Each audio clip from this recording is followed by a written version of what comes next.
Enters pull back the curtain on the darkest secrets in entertainment. Beyonce didn't rise to the top on talent alone. She was trafficked as a child by her satanic family, starting at age 3, passed around, traded and used, all to buy her way into the industry. Everybody sees the success, but me, I see the signature at the bottom of a contract with horns on it. She ain't clown. She traded. Speaking to Wendy Williams during a secret meetup in New York, 50 Cent dropped bombshells like it was nothing. But the biggest one, the one that made Wendy put down her fork, he's putting the finishing touches on a documentary that doesn't just expose Jay-Z and Beyonce, it exposes the satanic machinery that built them. The rituals, the deals, the trafficking, the trail of dead bodies. And he says that when this drops, nobody in that house is safe. Honey, that Diddy documentary, cute. A little T. Surviving R. Kelly, shook the table. I'll give it that. But this, when this drops, folks ain't gonna be surviving nothing. Wendy Williams is on a revenge tour, and she's hell-bent on exposing the psychopaths and pedophiles pulling the strings behind the entertainment industry. After years of being cancelled, locked up, and placed under conservatorship, she's now defying her handlers and reclaiming her freedom, and connecting with industry insiders who've got secrets to spill. In recent weeks, she met with 50 Cent, who recently forgave Wendy for gatecrashing his pool party and years of banter. Now, they're on the same team, because they share the same enemies. And at the top of that enemy list, Jay-Z and Beyonce. 50 Cent already proved he wasn't playing when he put together The Reckoning for Netflix. And if you remember, after The Reckoning dropped, 50 posted about Jay popping up in those Jeffrey files, and he said he might have to do a whole separate doc on that. 50 told Wendy that Beyonce didn't rise to the top on talent alone. She came from a satanic family that began selling her to industry executives from the age of 3. Oh, wait up. Wait up. Wait up. Come on now. You came to see. So far, it's the same story we've seen play out over and over. Kids pushed into the spotlight before they can even talk. Just like Hayden Panettiere, working at 11 months old. Then, pushed into yachts with elite cannibals as a teenager. Then there's Ariana Grande, who went from Nickelodeon child star to casting spells online like it's casual. Actual rituals right in front of us.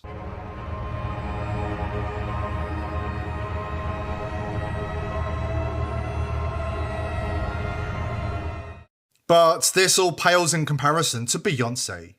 Wendy gave 50 all the time he needed to expose the darkness, and made sure that her iPhone was recording every word.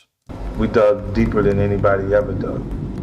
Her people made millions off the darkest shit you can imagine. They put her in the game before she was old enough to understand the game. Her parents saw a paycheck. That's the first crime. Excuse me? You're telling me they were making millions off this child? Pimping her out from the age of 3.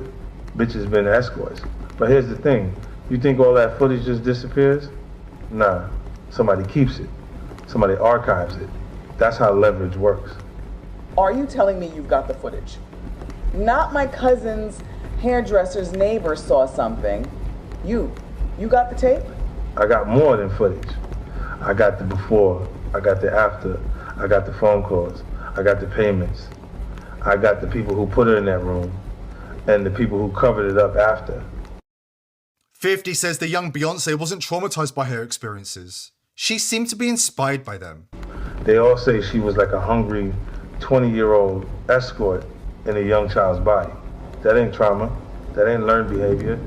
That's possession. That's something that got in early, real early, and never left. Like she'd been here before. Like she was summoned. And now she runs the whole damn show.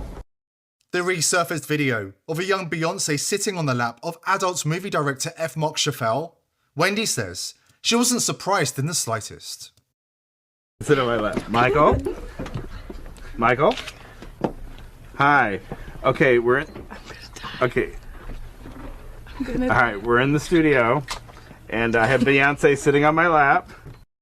Wendy has been calling out Beyonce's satanic imagery, occult influences, and deal with the devil's symbolism for years, including her use of blatant Masonic imagery, and incorporating that infamous chair routine into her performances. And then there's Beyonce's pregnancy, The one Wendy exposed as a performance. A symbol of something being born into the bloodline. Just not the way they sold it to the world. Black Star most depth quality. Good so the bad hoes try me. Here it is again, slowed down. As Beyonce sits down with Molly Meldrum, her dress folds. Look at the shape. Look, do you see? There it is. There it is. There it is. What is that? Is that a baby bump? No, I had my baby bump. Many of you have had baby bumps. I never remember my baby bump squat. I wouldn't be able to sit like that. Like, I was so concerned about my back and the baby. Even at 5 months, you know, I sat like this, right? We're learning that the former talk show host has been diagnosed with a form of dementia. According to 50, her entire public life, every award, every smile, every empowering speech, it's all a lie. And it's a lie that needs to be exposed. Because when she got older, she didn't escape the machine. She graduated, started moving products herself. That's the fast track in this industry, folks. That's how you go from victim to high priestess. When her elite handlers needed a VIP paedophile disposed of, quietly, permanently, with no questions asked, they sent her, a little girl with braids and a smile. Nobody suspects a child. Nobody checks a kid. That's how she proved herself. That's how she earned their trust. And that's how she climbed. You want to know why her? Because she was a kid. Because she could sit on his lap, smile in his face, make him feel comfortable, and he'd never see it coming. He'd be too busy thinking about what he was going to do to her to realize she was about to shank him. Wendy Williams says everybody in the industry knows the truth. And that's why the mainstream media don't expose Beyonce. They kneel before her, treating her like the queen of their occult empire. Wendy is in good company. Those who've worked closely with Beyonce and her sister Solange have made the same accusations of extreme witchcraft, involving the darkest of sacrifices. Beyonce commonly wears a Baphomet ring, which I found interesting because in September of 2018, her drummer Kimberly Thompson quit the live band and sought a restraining order accusing the singer of extreme witchcraft. According to Thompson, Beyonce is involved in quote-unquote dark magic and uses quote-unquote magic spells of sexual Thompson also alleged that Beyonce had tapped her phones and was controlling her finances and even killed her cat. While the mainstream media continue to gaslight the public about these claims, more stars are coming forward to blow the whistle about the darkness surrounding Beyonce, including none other than Britney Spears. She's mastered all the dark arts, the spells, the curses, even the death spells. She'll look you right in the eyes and whisper your end into existence. Yeah, she does the sex magic like the rest of them, but bae, she's a fully paid up energy vampire. The real deal. She doesn't play around with it, she lives it. Then there's MIA, who revealed Jay-Z and Beyonce tried to pressure her into participating in satanic rituals and promoting Satanism to the masses. I met Jay-Z and I signed to Rock Nation. The first thing he told me to do is get plastic surgery.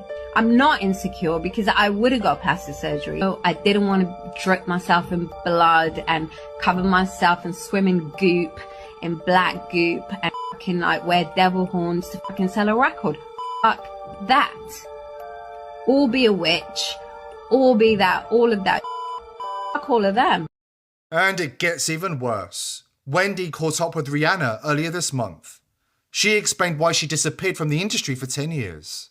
And she blew the lid of the satanic rituals Jay-Z and Beyonce perform for superhuman powers behind closed doors, including cannibalism. There's more, Wendy. There's so much more. Something I've never told anyone. Something I thought I'd take to my grave. I'm listening. The cannibalism. What? They're cannibals. And to stay in the club, to prove your loyalty to the darkest forces in the universe, you have to participate. Ugh, really? They made me eat it, Wendy. Child thigh. They said it was an initiation, a blood oath, a child that was alive just minutes before. They said if I refused, they'd kill me and feed me to the next recruit. So I did it. I ate it. Ugh. And I've hated myself every single day since. Especially now I have children. I mean, that child was somebody's baby. I don't know what to say. 50 says Beyonce's entire life is an artfully constructed lie. And honestly, the evidence is right there. Beyonce weaponized her supporters against the country community and started a whole racial debate over her Cowboy Carter album, just for a video to resurface of her admitting she doesn't like country at all. You grew up in Texas, because when I think about Texas, I think about country music. Was that around you? We might have more country stations than other places, but I don't listen to country. I never have. Crimes against music, crimes against children. 50 Cent says Beyonce is the most dangerous woman in the world, and she must be exposed because the machine that built her is still running, still protecting her, still burying the bodies she left behind. A little girl from a satanic family turned into a weapon, turned into the very thing that broke her soul. Now she sits on top of the world, and nobody dares to ask how she got there. We're living in critical times, and here at The People's Voice, we're on a mission to expose the elites and hold them to account before it's too late.